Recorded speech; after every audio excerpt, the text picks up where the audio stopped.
بسم اللہ الرحمن الرحیم۔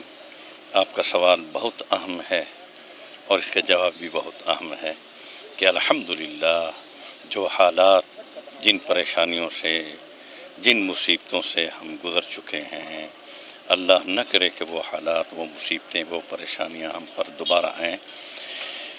امن کے لیے ہماری انتظامیہ نے، ہماری پولیس نے، ہماری فوج نے، ہمارے دوست احباب نے جو کردار ادا کیا ہے، ہم خراج تحسین پیش کرتے ہیں۔ جو امن ہو چکا ہے اور اللہ کرے یہ امن ہمیشہ ہمیشہ کے لیے رہے۔ اہل تشیع، اہل سنت، علماء دیوبند، علماء بریلوی، علماء اہل حدیث الحمدللہ ایک سٹیج پر ہیں۔ ملک، ملت، شہر کے امن کے لیے ہمیشہ دعا گو ہیں کہ اللہ ہمارے ملک کی حفاظت فرمائے، ملت کی حفاظت فرمائے، ہمارے دین اور اسلام کی اللہ حفاظت فرمائے۔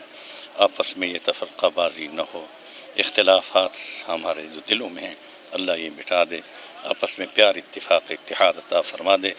اس میں ہماری انتظامیہ کا بھی بہت بڑا ایک کلیدی کردار ہے، اور ہمارے پولیس کا بھی، اور ہماری فوج کا بھی، اور پھر جو ہمارے عوام الناس ڈیرہ اسماعیل خان کے الحمدللہ ہمیشہ امن کا درس دیتے ہیں، علماء کرام بھی، جو حضرات یہاں ذمہ دار شخصیات بیٹھی ہیں، امن کے لیے ہم رات دن کوشش میں ہیں، دعائیں بھی ہیں کہ اللہ ہمیں امن و امان عطا فرمائے، ہماری اولادوں کی حفاظت فرمائے، اختلافات سے دور رکھے، اور ملک و ملت کے لیے ہمیں اللہ خدمت کا موقع عطا فرمائے۔